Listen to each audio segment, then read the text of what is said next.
Hey everybody, just doing an update on the Musty Wargamers painting challenge. We finished through, I guess, the first week pretty much of January, and I was painting some of these. I'd started before the Musty Wargamers show, but I painted some of these tracks and finished just now. These are still wet. I find that painting the tracks is almost the most piddly thing to do when I've done tanks. I guess doing the way that I do them, I should perhaps try to paint them before I put them on the tank. I don't know how many times it's going to take me to actually respect that and do that, and as opposed to just always doing it the way I do it. But yeah, I've basically primed, airbrushed 2 different coats of green on these tanks, and I have painted basically the metal bits and the wood bits. And so that's kind of where I'm at right now. I do have to paint the guys, like, going to get them ready. But really, what I plan on doing, the way I usually, I'm trying to remember how I used to do them, but what I used to do back in the day, it seems like a decade ago when I did these last for my Shermans and my, oh gosh, I forget the name of the, I actually already forget the name of the recce car that I had, but I still have it. But basically, I'm going to gloss varnish these, and I'm going to use probably a brown oil wash.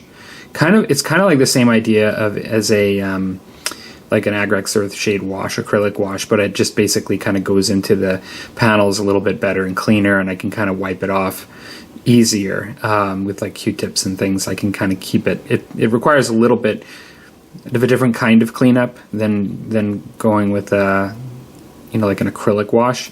And then when finished with that, what I'm also going to do is I usually will spot with some oil paint, like some whites and browns, and create streaking like with the whites that looks almost like a rain effect, like weathering.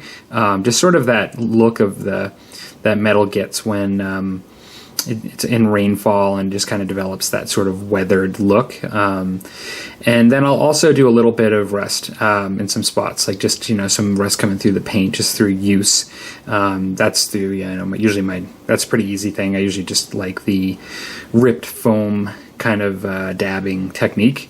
And I'll paint up the guys, and it probably shouldn't take me too long. One thing that was really cool is, I don't know if I mentioned in a video that I didn't have decals, but I did find my decals. I knew I didn't use them completely, so I have some U.S. Army decals in here that I can get in there and basically put some stars. Those are the ones with the circles, and then you can see I've done these in the past, used some of these, but these are the other ones essentially that I've used in the past for my tanks. And so that's really cool.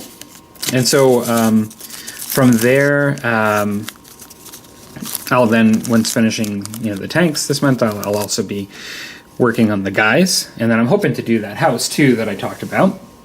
One thing that I wasn't sure about is whether I should have, like when they showed this stand, this leadership stand, they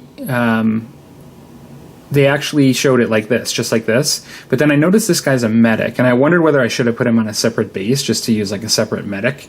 I know that my airborne, I have a separate medic, and so I'm wondering whether I did this one wrong or not, if it's an issue.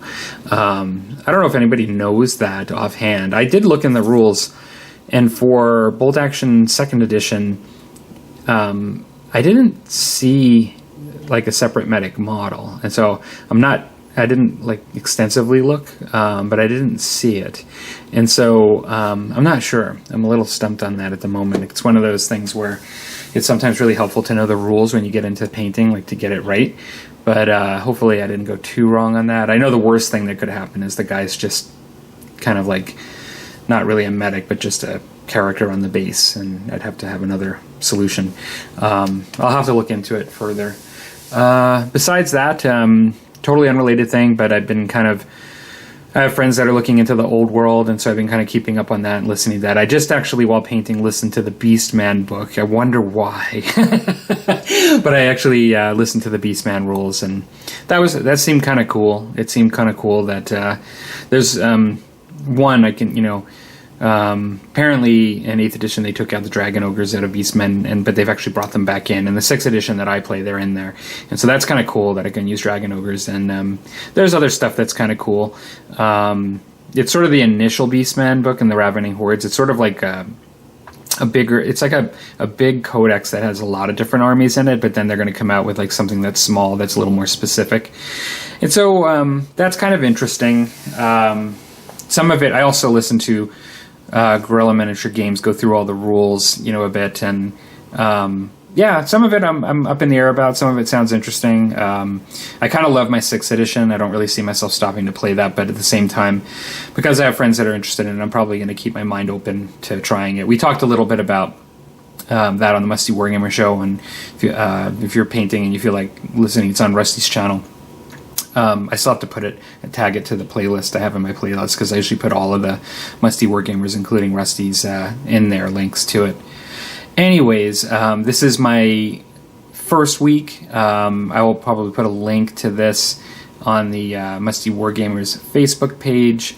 If you guys have anything going on where you want to do a bit of a painting challenge, or if you're already in one and you want to throw them up on the Musty Wargamers Facebook page, we do have a page that you're welcome to join. We're always interested in seeing what people are doing. It's just a fun place to banter around, show your stuff, or just anything, see other people's stuff. I hope you guys had a good initial first week of the new year, and hopefully you have a good one next week now that we're heading into Monday. Talk to you later, everybody. Take care.